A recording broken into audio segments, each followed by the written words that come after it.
Salut à toi, bienvenue sur ma chaîne. Si tu es nouveau ici, n'oublie pas de t'abonner. Cette vidéo sera une première vidéo sur la SAS. Dans cette vidéo, nous allons principalement aborder 3 points clés. La flexibilité des statuts d'une SAS, la responsabilité limitée des associés de la SAS et la liberté de gestion d'une SAS. La SAS, Société par action simplifiée, est une forme juridique de société en France, flexible et souvent choisie pour des projets entrepreneuriaux, notamment parce qu'elle permet de limiter la responsabilité des actionnaires. Elle est appréciée pour sa souplesse de fonctionnement, car les statuts peuvent être adaptés aux besoins des associés, et elle offre une structure avantageuse pour attirer des investisseurs. La SAS permet une grande liberté dans la rédaction des statuts, permettant d'adapter la structure de la société aux besoins des associés. Il n'y a pas de forme imposée pour la répartition des pouvoirs et des responsabilités. Dans une SAS, les statuts ou règles de fonctionnement sont très souples, contrairement à d'autres structures comme la SARL. Exemple de liberté de personnalisation, les règles de prise de décision, la répartition des rôles entre les dirigeants et les modalités d'entrée ou de sortie d'un associé.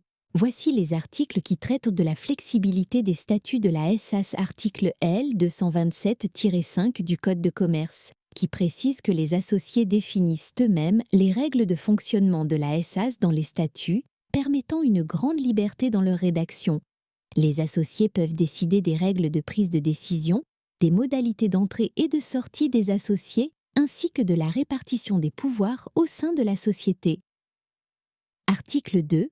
127-6 du Code de commerce, qui stipule que la SAS doit avoir un président pour la représenter, mais qu'il est possible de nommer d'autres dirigeants, comme un directeur général, si les statuts le prévoient. Cela offre une flexibilité dans la structure de la direction de la société. Article L 227-9 du Code de commerce, qui indique que les décisions collectives au sein de la SAS se prennent selon les modalités prévues par les statuts. Cela signifie que les associés peuvent décider librement du mode de consultation, réunion, consultation écrite, etc., ce qui leur permet d'adapter les règles aux besoins de la société. Article L 227-16 du Code de commerce, qui permet au statut de restreindre la cession des actions en imposant des clauses d'agrément ou des clauses de préemption. Cela offre aux associés un contrôle sur l'entrée de nouveaux actionnaires et la transmission des actions. Les associés d'une SAS sont protégés financièrement car ils ne perdent que ce qu'ils ont investi en cas de difficultés financières. Ils ne sont donc pas personnellement responsables des dettes de la société. Exemple pratique. Si la société a des dettes, les créanciers ne peuvent pas saisir les biens personnels des associés, ce qui permet de réduire les risques et de sécuriser le patrimoine personnel. Voici 2 articles qui traitent de la responsabilité limitée. Article L 227-1 du Code com. Cet article stipule que les associés ne sont responsables qu'à hauteur de leurs apports. Cela signifie qu'ils ne perdent que ce qu'ils ont investi dans la société et ne sont pas tenus personnellement responsables des dettes de l'entreprise. Article L 244-1 du Code com. Cet article n'est pas spécifique, mais il rappelle le principe général des sociétés par action, dont la SAS fait partie, selon lequel les associés ne sont pas responsables des dettes sociales au-delà de leur apport. La gestion de la SAS est également flexible. Par défaut, un président est nommé pour représenter la société, mais d'autres rôles, comme celui de directeur général, peuvent être créés.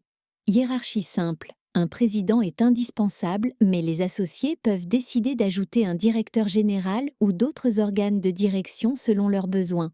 Cette liberté permet aux associés d'organiser la société comme ils le souhaitent, que ce soit pour une gestion centralisée ou plus décentralisée. Voici les articles relevant de la liberté de gestion de la SAS. Ces articles ont été cités plus tôt dans la vidéo, dans la section 1, elles sont communes à la flexibilité des statuts. Voilà, c'est tout pour cette vidéo. N'hésite pas à liker si cette vidéo t'a été utile et à t'abonner pour être averti des nouvelles vidéos. Je te dis donc à bientôt pour une nouvelle vidéo sur Juriste Academy.